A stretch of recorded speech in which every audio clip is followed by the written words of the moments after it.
またプロフィール写真と全然違う人が来たんだけど。いや、それ婚活あるあるですって。想像以上に焦りますよね。婚活中の皆さん、こんなやらかし経験はありませんか？実は婚活経験者の7割以上がなかなかうまくいっていないと感じているそうです。マッチングアプリやお見合い、婚活パーティーなど失敗エピソードは枚挙にいとまがありません。例えば、やばい、送る相手間違えた、それは修羅場一直線ですよ。穴があったら入りたい、こんな感じで誰もが一度は婚活で恥ずかしい失敗をしがちです。でも大丈夫、みんな一緒です。婚活の失敗談には笑えるものも多く、むしろ後で振り返れば良いネタになります。ここからは笑えて学べるリアルな失敗談20連発をお届けします。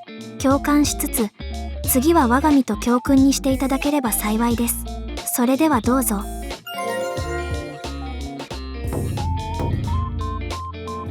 体験談1、32歳女性、事務職。マッチングアプリで知り合った男性と初対面。ところが待ち合わせ場所に現れた彼を見てびっくり。プロフィール写真では爽やかな細身イケメンだったのに、実物は正直どちら様ですか状態でした。彼は10年前の写真を使っていたらしく、お互い写真と少し印象違いますねと苦笑いするしかありません。私も写真写りを気にして多少盛ったので強く言えず、終始なんだかぎこちない空気のデートに。結局会話も弾まず、そのままフェードアウトしました。盛りすぎプロフィール写真は婚活あるあるですが、ギャップが大きすぎるとお互い疲れるだけだと痛感しました。次からは私も写真は盛りすぎず、ありのままの自分で勝負しようと思います。いやいや、プロフィール写真と別人パターンきた。10年前の写真ってもはやタイムスリップですよね。平成から来ましたって聞きたくなる。でも正直持ってる側も突っ込みにくいのわかる。お互いフェードアウトはもう自然消滅コースですね。結論、婚活は奇跡の一枚じゃなくて今の私が最強ってことです。体験談2、35歳女性、販売職。婚活パーティーで複数の男性と順番に自己紹介する中、私はある男性に笑顔で「はじめましてさん」と話しかけました。でも相手の名前を思いっきり間違えて呼んでしまったんです。実は同時期にアプリで複数人とやり取りしていて、名前と職業が頭の中でごちゃ混ぜに。男性はポカンとした後に苦笑い。僕ですけどと訂正され、私は顔から火が出る思いでした。幸い相手の男性も誰かと混ざっちゃったんですね。はははと笑って許してくれましたが、内心は相当失礼だったと大反省。複数人との並行婚活ではメモ必須だと学びました。名前間違いは婚活界のあるある爆弾ですよね。しかも相手の目の前で堂々と別人の名前呼ぶのはもう公開処刑級の恥ずかしさ。でも男性が笑って流してくれたのは神対応。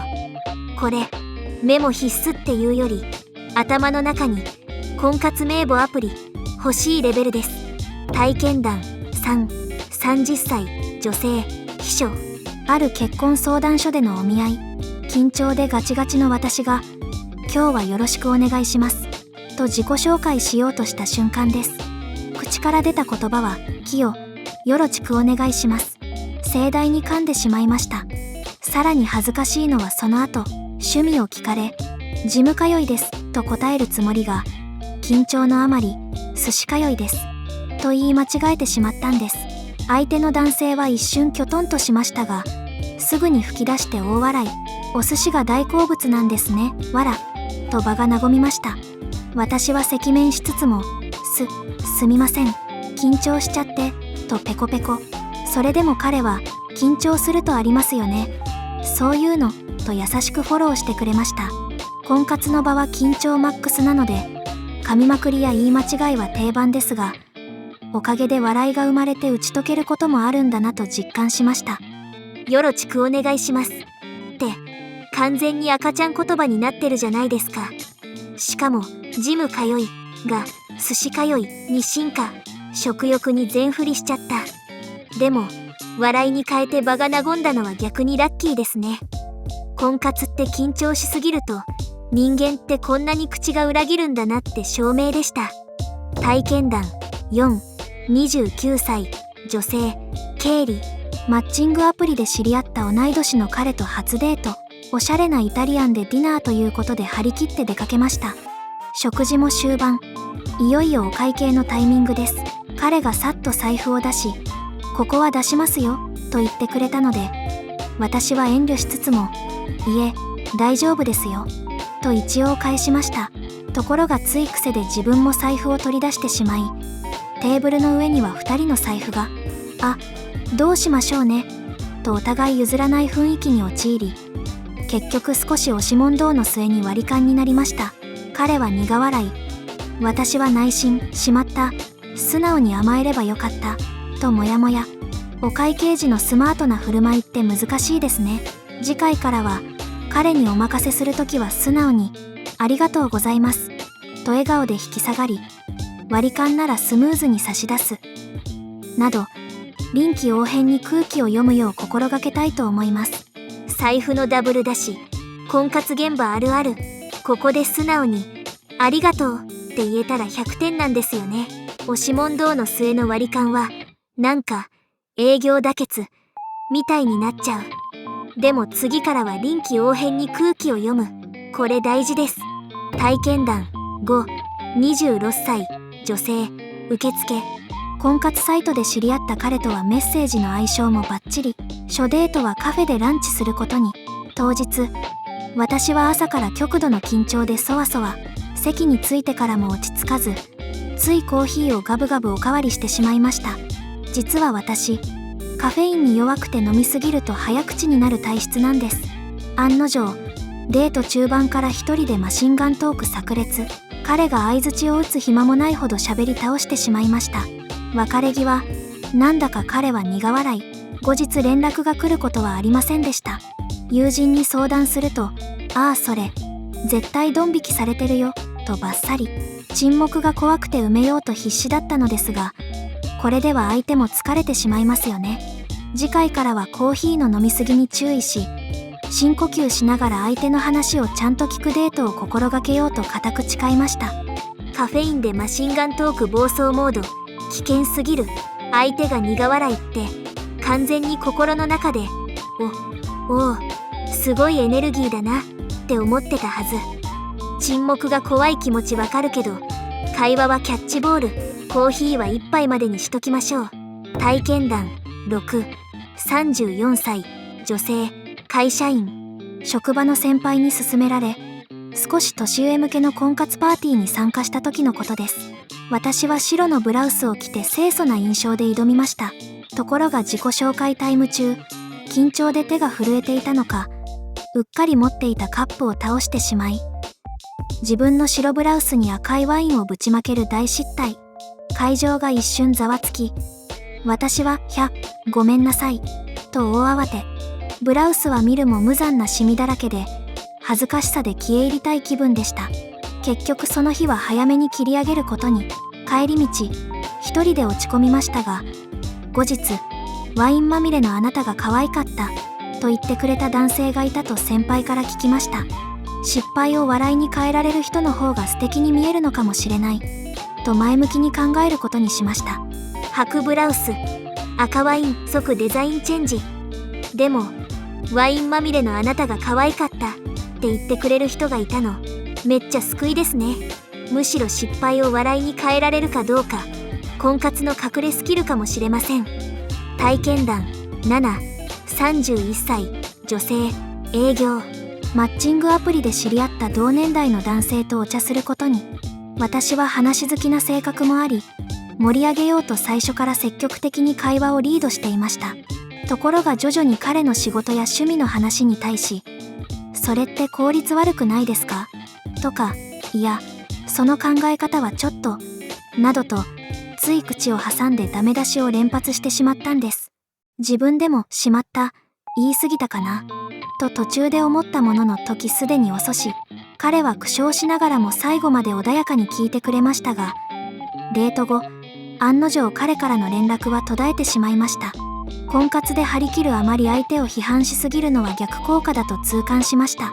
今思えば彼の優しい笑顔に甘えて失礼な態度をとってしまったと猛省しています。次からはお互いをリスペクトする気持ちを忘れず、相手の考えを受け入れる姿勢を大事にしたいです。ダメ出し連発は面接官か。相手の笑顔に甘えすぎて厳しめコメントしちゃうのすごくわかる。でも婚活は批判より共感の方が100倍効果的。次はリスペクトモードでいきましょう。体験談8、38歳女性看護師。結婚相談所で紹介されたお相手と初めての食事。お互い30代後半ということもあり、趣味や仕事の話だけでなく将来の話題にも踏み込んでみようと意気込んだのが間違いでした。緊張もあってか、つい日頃の愚痴がポロポロと、上司の悪口や仕事のストレス、さらには過去の恋愛の失敗談までネガティブな話題を延々と喋ってしまったんです。初対面なのに重すぎるかなと薄々感じつつ止まらない私の口。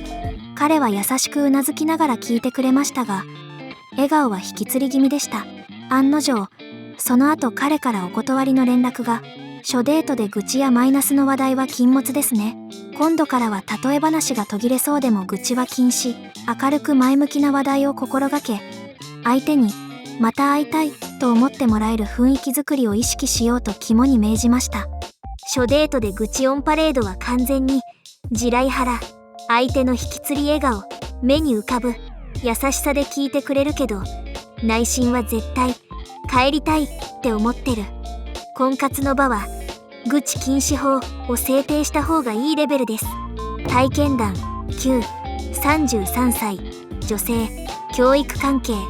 知人の紹介で知り合った男性と食事をした時のこと。会話も弾み、この人いい感じかもと思い始めた矢先、彼がニコニコしながらとんでもない質問をしてきました。さんってすごく綺麗だけどなんでその年まで独身なんですかと。一瞬時間が止まったように感じました。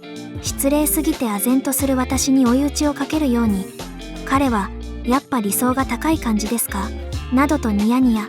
私はカチンときて、いやそれはいろいろありますのでと笑って流そうとしましたが、内心は怒り心頭。その場では何とか我慢しましたが、帰宅後疲労感が。もちろんお断りしました。婚活では相手から予想外の失礼発言をされることもあるんだと痛感した出来事です。今後はどんな質問にも笑ってかわす余裕を持ちつつ、失礼な人とは深追いしないよう自分の心を守ることも大切だと感じました。なんで独身なんですかは最大級の地雷質問。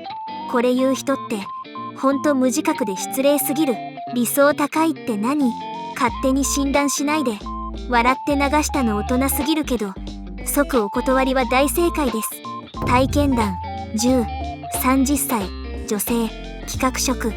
マッチングアプリ経由で知り合った彼と初めての夜景ディナーデート。雰囲気も良く、お互い楽しく会話して、ぜひまた会いましょうと別れました。帰宅後、私は彼にお礼の LINE を送ることに。ところが舞い上がっていたせいか、別の男性に間違えて送信してしまったのです。しかも内容は、今日は本当に楽しかった、またすぐ会いたいですというかなり積極的なもの。間違って受け取った別の男性から、俺と会ったのは先週だよね、誰と間違えてるのと返信が来て、血の気が引きました。うわ、それはやばいと声にならない悲鳴を上げつつ必死に謝罪しましたが、当然ながら彼とはそれきりに。さらに本来送るはずだった相手にも既読スルーされてしまい、両方を一気に失いました。 LINE の誤爆ほど冷や汗ものの失敗はありません。以降メッセージ送信前に宛先と内容を必ず二重チェックする習慣が身についたのは言うまでもありません。 LINE 誤爆の今日は楽しかったは修羅場確定。間違って受け取った人の返信、想像だけで血の気引く。婚活会では宛先二重チェックが生存必須スキルですね。体験談11、28歳女性受付。婚活仲間に誘われて参加した大規模な合コンでの出来事です。自己紹介も終わり和やかな雰囲気になった頃、隣の男性と談笑していた私はジェスチャー付きで話に熱中していました。ところが勢い余って手に持っていたグラスを振ってしまい、中身のビールを彼のスーツに思い切りぶちまけてしまったんです。会場は一瞬静まり返り、私は午後ごめんなさいと大パニック。彼のグレーのスーツには大きなシミが、今日に限って白のスーツだったのにと彼は苦笑いしながら席を立ちました。他の参加者からも大丈夫、タオル持ってきますとバタバタ。私は恥ずかしさで頭が真っ白になり、その後ほとんど会話を覚えていません。幸い彼とは後日改めてお茶をし、お詫びすることができました。今では笑い話ですが、以降お酒の席では身振り手振りに要注意と肝に銘じています。ビールぶちまけ事件。婚活パーティーじゃなくてドッキリ企画かと思うやつ。白スーツの日に限ってっていうのがまたドラマすぎる。でも後日フォローできたのは逆にポイント高い誠実さで挽回ですね。体験談。12、33歳、女性、金融。マッチングアプリで知り合った近所の男性。プロフィール写真は顔出しなしでスーツ姿だけでしたが、公務員という肩書きに惹かれ思い切って会ってみることに。実際に会うと細身で爽やかなイケメン。顔写真なしでも声かけてみるもんだな。なんて内心舞い上がりました。2回目のデートも順調と思いきや、帰り際に彼からこの後うち来るとお誘いが。突然のことに驚きつつお断りすると、彼の表情が一変。じゃ、もう帰るねとそっけなく解散に。そしてそのまま音信不通になりました。実は彼、最初から下心だけが目的だったようです。イケメンで真面目そうに見えたので油断しましたが、婚活にはこういう人もいるんだと痛感。見た目や肩書きだけで判断せず、相手の誠実さを見極める大切さを学びました。ちょっと残念な結末でしたが、いい勉強になったと今では笑い話にしています。顔出しなしスーツ写真からのイケメン登場は神展開と思ったら下心を誓い、この後うち来るは婚活じゃなくて即席マッチングアプリ案件。肩書きや見た目に油断しちゃダメ。誠実さチェックは必須ですね。体験談。13、36歳、女性、メーカー勤務。お見合いパーティーで知り合った男性と駅で待ち合わせをしてランチに行く予定でした。私は方向音痴なので事前に地図アプリで念入りに経路を確認。完璧のはずが、当日なぜか道に迷ってしまいました。指定の駅を出た後、待ち合わせ場所にたどり着けないのです。ぐるぐる同じところを回って焦るうちに、約束の時間を15分過ぎ、30分過ぎ、ついに彼から電話が。ごめんなさい、道に迷ってしまって、と電話口で平謝りすると、彼も、実は僕も方向音痴で、と苦笑い。なんと彼も別の出口で迷子になっていたんです。最終的にお互いの現在地を電話で確認し合い、なんとか合流できた頃には開始予定時刻から1時間近く経過。しかし共通の失敗に2人で大笑いし、一気に打ち解けました。デート自体も和やかに楽しめ、結果オーライ。こんな笑えるハプニングならたまにはいいかもしれない、と少し思えた出来事です。迷子同士で1時間すれ違うって、もうラブコメの脚本ですよ。方向音痴カップル。運命すら迷ってる感あるけど結果オーライ。共通の失敗で打ち解けるのって、むしろ最強のアイスブレイクですね。体験談。14、27歳、女性、広報。婚活中、とにかく数を打てば当たると信じていた私は、ある土曜日に昼と夜に別の男性とのデートを2件入れる暴挙に出ました。まずお昼にカフェで A さんと会い、その後夜はレストランで B さんとディナー。完璧なプランと思ったのですが、ランチが予想外に盛り上がり、時間ギリギリに。私は A さんとの別れ際を早々に切り上げ、猛ダッシュでディナー会場へ向かいました。ところが店に駆け込んだ私を待っていたのは B さんと、あれ、その隣に立つ見覚えのある人影。なんと、さっき別れたばかりの A さんと鉢合わせしてしまったのです。お互い、と硬直。私がダブルブッキングしていたと悟った A さんの顔がみるみる曇っていきました。すみませんとしか言えない私。 B さんにも事情がバレてしまい、その場は最悪の空気に。ちょっと体調がと私は言い訳してその場を去る羽目に。結局どちらとも関係は破綻。この欲張りすぎた自爆に自分の浅はかさを痛感しました。2頭を追う者は1頭も得ず、婚活でも同じですね。昼夜デートのダブルヘッダーは無謀すぎる。しかも会場で鉢合わせって、もう修羅場劇場開幕。2頭追う者は1頭も得ず、ほんと婚活の心理です。体験談15、29歳女性、サービス業。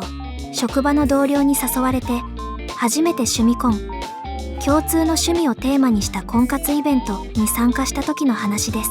アニメ好きが集まるというイベントだったのですが、私は緊張しすぎて開始早々全然会話が盛り上がらず、焦った私は思い切って自分の超マニアックな推しアニメについて語ってみました。すると目の前の男性が僕もそれ大好きですと食いついてきたんです。お互い他ではなかなか通じないディープなネタが通じ、一気にヒートアップ。周囲が引くほど2人で大爆笑しながら盛り上がってしまいました。本当は真剣なお見合いの場、もっと落ち着くべきだったかもしれません。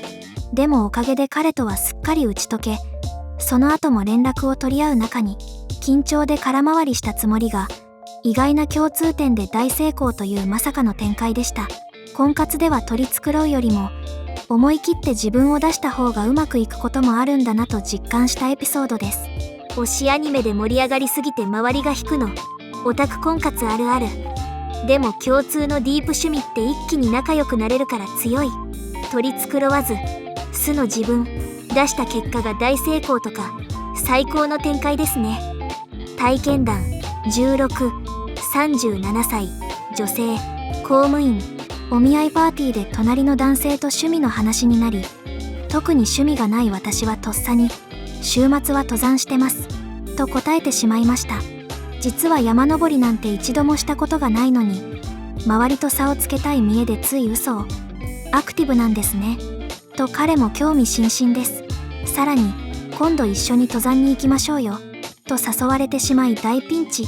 私は観念してすみません、実は登山やったことなくてと正直にカミングアウトしました。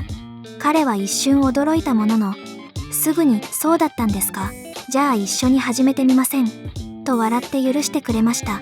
私は穴があったら入りたい恥ずかしさでしたが、同時に嘘をついた自分が情けなくなりました。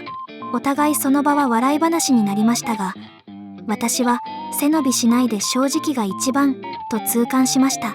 それ以来プロフィールや会話で自分を飾りすぎず、好きなことは好き、知らないことは知らないと素直に言うよう心がけています。未経験なのに登山やってますは完全に見栄の罠。でも一緒に始めましょうって返せる男性、めっちゃいい人。婚活の掟、背伸びより正直が一番。これにつきます。体験談17、34歳女性、IT 企業。とても優しくて紳士的な男性と出会い、デートを重ねるうちに告白されました。彼は年下ですが年収も高く、毎回お店を予約してリードしてくれる理想的な人。ただ私はなぜか素の自分を出せず、良い子を演じてしまっていたんです。一緒にいて居心地が悪いわけではないのに、心のどこかでこの人と本当に会うのかなとモヤモヤ。結局お付き合いの申し出にすぐ答えられず、少し考えさせてくださいと伝えお断りしてしまいました。彼に非はなく、私自身の問題で失敗してしまった形です。後になってどうしてあの時本当の自分を出せなかったのか、あんな良い人を逃してしまったと後悔が募りました。ですがこの経験から自分が心からリラックスできる相手でないと長続きしないと学んだのも事実です。無理に合わせたり取り繕ったりしてもうまくいかないんですね。今後は最初から肩の力を抜いて、等身大の自分を好きになってくれる人を探そうと心に決めました。理想的な相手なのに良い子を演じちゃうの分かりすぎて泣ける。婚活って条件完璧でも心が休まらないと続かないんですよね。本音を出せる人じゃないと無理。これ名言です。体験談18、39歳、女性、事務職。30代も後半に差し掛かり焦りを感じていた私は、藁にもすがる思いで怪しげな婚活セミナーに手を出してしまいました。高額な参加費を払い、これで最後のチャンスかもとすがったのですが、内容は何ともうさんくさいもの。毎朝東の方角に向かって愛のアファメーションを唱えましょうだの、ピンクの小物を持つと婚期が早まるだの、スピリチュアル満載で正直ポカン。周囲の参加者も微妙な表情でした。それでも必死な私は言われた通り実践してみましたが、当然ながら劇的な変化など起きるはずもなく、おまけにそのセミナー講師からは執拗に高額商品の勧誘までされ、ようやくこれはおかしいと目が覚めました。冷静に考えれば最初からわかりそうなものですが、追い詰められると正常な判断ができなくなるものですね。結局大枚をはたいて怪しい壺買っちゃいましただけが手元に残り、大反省。婚活に近道なし、地道に行こうと決意を新たにしました。今では友人に変な壺買わされちゃってさと自虐ネタにできるくらいには吹っ切れましたが、もう二度と怪しい話には乗らないと肝に銘じています。東向いて愛を唱えるって完全にスピ婚活セミナーの闇。怪しい壺まで買っちゃう流れ、典型的すぎて逆に愛しい。でもネタに昇華できたの強い。婚活は地道が一番って真理ですね。体験談19、31歳、女性、美容師。私は若い頃から結婚相手にはこうであってほしいという理想が強く、婚活でも条件に合わない相手とは積極的に会おうとしませんでした。ある時仲の良い婚活仲間に指摘されたんです。ちゃん、ちょっと理想高すぎじゃないと。最初はそんなことないよ、私だって妥協してると反発しました。ですが振り返ってみると、私はこれまでお見合いやデートでちょっとしたことで男性を次々と切り捨てていました。A さんは会話は楽しかったのに背が自分より低いという理由でお断り、 B さんは優しかったのに笑った時の声が高いのが気になってフェードアウト。写真の服のセンスが合わないとか、趣味が地味すぎるとか、本当に細かい減点方式で相手を見ていたんです。自分だって完璧じゃないのに相手にばかり完璧を求めていたとハッとして恥ずかしくなりました。このままでは一生決まらないかもと怖くなった私は、そこから考え方をシフト。良いところ探しを意識し、小さな欠点はおおらかに受け止めるよう心がけ始めました。すると不思議なもので、相手の魅力が以前より見えてくるようになったんです。婚活で大事なのは完璧な人を探すことではなく、お互いの欠点も含めて歩み寄ることなんだと気づけた貴重な失敗談です。減点方式婚活は一生決まらないやつ。背が低いとか声が高いとか、切り捨て理由が細かすぎる。でも気づけてよかった。欠点ゴミで歩み寄るのが結婚ですもんね。体験談20、30歳、女性、フリーランス。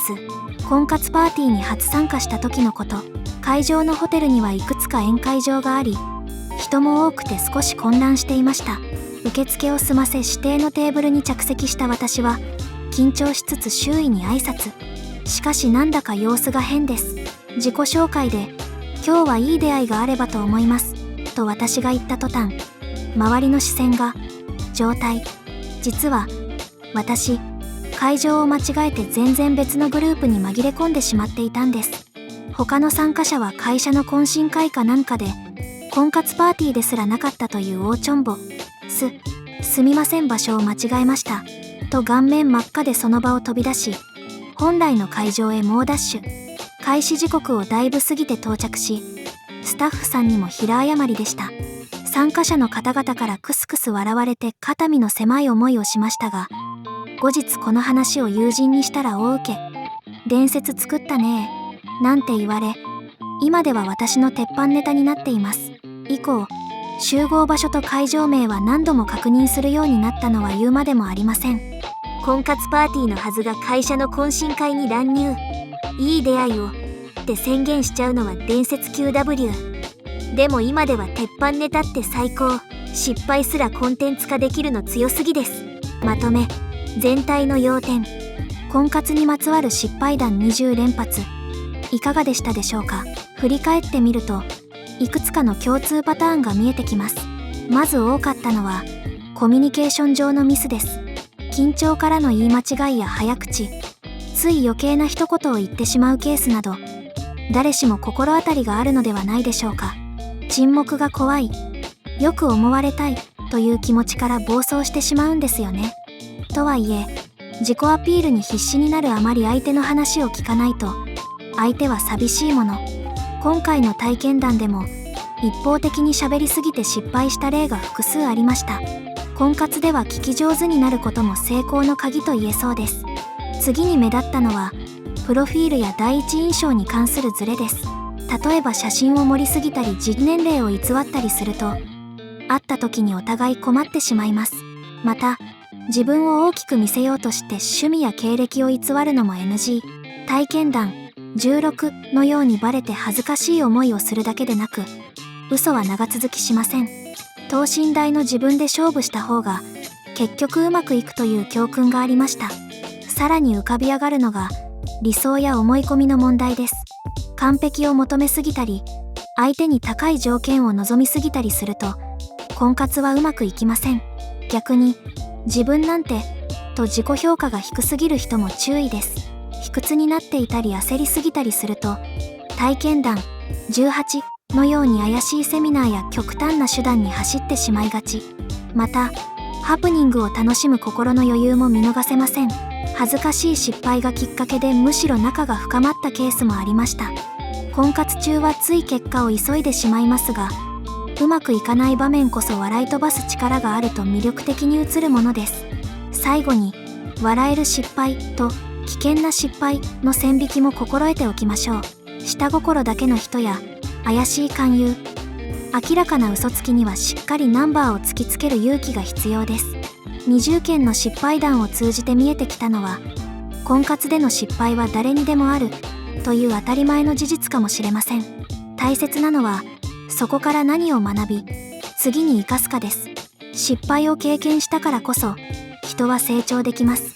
婚活に疲れた時は、ぜひこの動画を思い出してクスッと笑ってください。